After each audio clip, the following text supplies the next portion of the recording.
Accounts মেন্টরের পক্ষ থেকে আজকের ক্লাসে সকলকে স্বাগতম। আজ আমরা দেখব হিসাব বিজ্ঞান প্রথম পত্রের প্রথম অধ্যায়। এই চ্যাপ্টারটা অনেক ইম্পর্টেন্ট, কেননা এই চ্যাপ্টার থেকে আমাদের একটা সৃজনশীল অবশ্যই থাকবে এবং এটা কিন্তু অনেক ইজিও।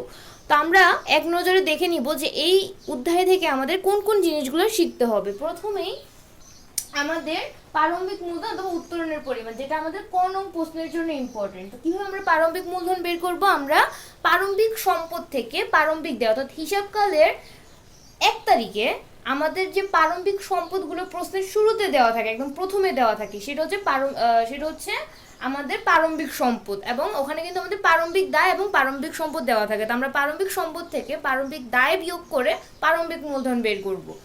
তো এখানে আমি কয়েকটা উদাহরণ দিয়ে দিয়েছি, যেমন আমাদের প্রশ্নে যদি নগদ, ব্যাংক জমা, কোনো স্থায়ী সম্পদ এবং ব্যাংক ঋণের কথা বলা থাকে, তখন আমরা কিভাবে প্রারম্ভিক মূলধন বের করব? আমরা নগদ যে অর্থ দেওয়া থাকবে তার সাথে আমরা ঋণের যে অর্থ, অর্থাৎ ব্যাংক ঋণ নিয়ে যে আমরা ব্যবসা শুরু করছি, সেক্ষেত্রে আমাদের ব্যাংক ঋণের অর্থটাকে আমরা আমাদের নগদ টাকার সাথে যোগ করব। তারপর আমরা ব্যাংক জমা, তারপর কোনো স্থায়ী সম্পদ দেওয়া থাকলে সেটাকে যোগ করব। যোগ করার পরে আমরা ব্যাংক ঋণ যেহেতু একটা দায়, আমরা ব্যাংক ঋণটাকে বিয়োগ করে দিব, তাহলে আমাদের প্রারম্ভিক মূলধন বের হবে। তারপর যদি আমাদের প্রশ্নে ব্যাংক জমাতিরিক্ত প্রদেয় হিসাব বা প্রদেয় বিল দেওয়া থাকে, সেক্ষেত্রে আমরা কি করব? আমরা সেম ভাবে আমরা কি করব? আমাদের সম্পদগুলোকে যোগ করব এবং যে দায়টা দেওয়া থাকবে সেই দায়টাকে বিয়োগ করে দেবো। যেমন ব্যাংক জমা অতিরিক্ত অথবা যদি প্রদেয় বিল থাকে প্রদেয় বিল, প্রদেয় হিসাব থাকলে প্রদেয় হিসাব, যেটাই দেওয়া থাকবে আমরা কি করব? সেই দায়গুলোকে বিয়োগ করে দিব। আচ্ছা, তারপর আমাদের যদি প্রশ্নে মজুত পণ্য দেওয়া থাকে, তো যদি আমাদের প্রশ্নে মজুত পণ্য দেওয়া থাকে, সেটা কি করব? সেটা আমরা যোগ করব, কেননা আমরা ব্যবসার শুরুতে যেটা নিয়েই ব্যবসা শুরু করব সেটা হচ্ছে আমাদের জন্য কি? মূলধন। সেজন্য আমরা মজুত পণ্যটাকে যোগ করব। তা আমরা এখানে নগদ টাকা, আমাদের কোনো স্থায়ী সম্পদ, বা আমাদের যদি ব্যাংক জমা দেওয়া থাকে, তারপর মজুত পণ্য দেওয়া থাকে, আমরা তিনটাকে যোগ করে প্রারম্ভিক মূলধন বের করব। এবং এটা জাবেদাটাও আমি দিয়েছি, যে এই মজুত পণ্য থাকলে আমরা জাবেদাটাও দিয়েছি। যেমন এখানে হচ্ছে আমাদের নগদ ছিল, তো আমরা নগদান হিসাব ডেবিট করছি। ব্যাংক জমা ছিল, সেজন্য আমরা ব্যাংক হিসাব ডেবিট করছি। এবং মজুত পণ্যের তো কোনো হিসাব নেই, সেজন্য আমরা ক্রয় হিসাবকে এখানে ডেবিট করব। তো ক্রয় হিসাব ডেবিট। এই যে আমরা নগদ, ব্যাংক জমা এবং মজুত পণ্য নিয়ে আমরা ব্যবসা শুরু করছি, এটা আমাদের জন্য কি? মূলধন। তাহলে আমরা এখানে মূলধন হিসাবে কি করব? ক্রেডিট করব। এটা ছিল আমাদের জাবেদাটা। কিন্তু আমরা যখন হিসাব সমীকরণ করব, তখন কিন্তু আমরা মজুত পণ্যটাকে আবার বিয়োগ করে দেখাবো। আমরা যখন প্রারম্ভিক মূলধন বের করব, তখন আমরা মজুত পণ্য যোগ করে দেখাবো, আর যখন আমরা হিসাব সমীকরণ করব, তখন আমরা একবার যোগ করে দেখাবো, তারপর আমরা আবার মজুত পণ্যটাকে বিয়োগ করে দেখাবো। ঠিক আছে? আচ্ছা, তারপর হচ্ছে আমাদের উত্তোলনের পরিমাণ। তো উত্তোলনের পরিমাণ আমরা কীভাবে বের করবো? আমরা সকল প্রকার প্রশ্নে যত প্রকার উত্তোলন দেওয়া থাকবে সবগুলোকে যোগ করে আমরা উত্তোলনের পরিমাণ বের করব। যেমন প্রশ্নে নগদ উত্তোলন, পণ্য উত্তোলন, ব্যাংক থেকে ব্যক্তিগত প্রয়োজনে নগদ উত্তোলন দেওয়া থাকলে আমরা যোগ করবো। এছাড়া মালিক যদি যে কোনো সুবিধা ব্যবসা থেকে গ্রহণ করে, তাহলে সেটা হচ্ছে আমাদের উত্তোলন হবে। যেমন আয়কর প্রদান করে বা জীবন বীমা প্রদান করে, এটা হচ্ছে উত্তোলন। আমরা উত্তোলন সবগুলোকে যোগ করে আমাদের উত্তোলনের পরিমাণটা বের করব।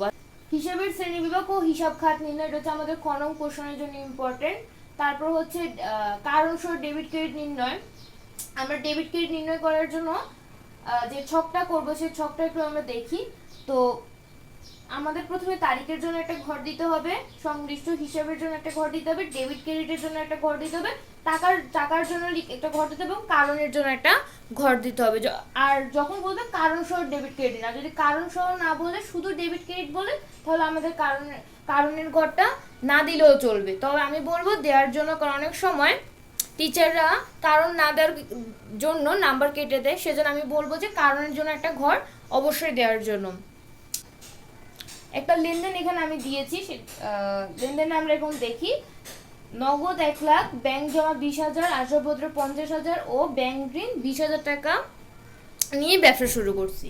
তাহলে আমরা এটা জাবেদা প্রথমে দিব। জাবেদা আমরা যদি নগদ টাকা নিয়ে শুরু করছি, আমরা নগদান হিসাব দিব। আমরা যে নগদান হিসাব ডেবিট, ব্যাংক হিসাব ডেবিট, তারপর আসবাবপত্রের জন্য আমরা লিখবো আসবাবপত্র হিসাব ডেবিট, এবং ব্যাংক ঋণ যেহেতু দায় আমরা লিখবো ব্যাংক ঋণ হিসাব ক্রেডিট।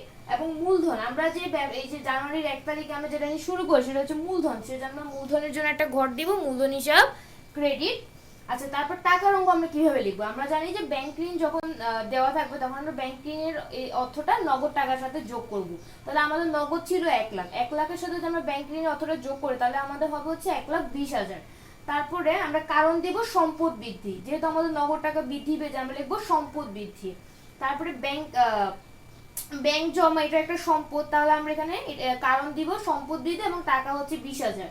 আসবাবপত্র একটা সম্পদ, এখানে আমরা কারণ দিব সম্পদ বৃদ্ধি এবং আমাদের আসবাবপত্র ছিল 50,000।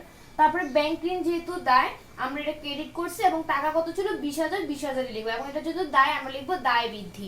তারপরে এগুলো যেহেতু আমাদের মূলধন সেজন্য আমরা কি করব, মূলধন হচ্ছে মালিকানা সত্ত্ব শ্রেণীর হিসাব, সেজন্য আমরা কারণ লিখবো মালিকানা সত্ত্ব বৃদ্ধি। আর টাকা কত লিখবো, আমরা প্রথমে সম্পদগুলোকে যোগ করব। সম্পদ হচ্ছে 3টা, আমরা 3টা সম্পদ যোগ করার পরে যেটা পাবো আমরা ব্যাংক ঋণ দায়টাকে, তারপর দায়টাকে বিয়োগ করব। তো আমরা 1,20,000, 20,000 এবং 50,000 যোগ করলে আমাদের হবে 1,90,000। সেখান থেকে আমরা যদি দায়টাকে অর্থাৎ ব্যাংক ঋণটাকে বিয়োগ করি তাহলে আমাদের আসবে হচ্ছে 1,70,000।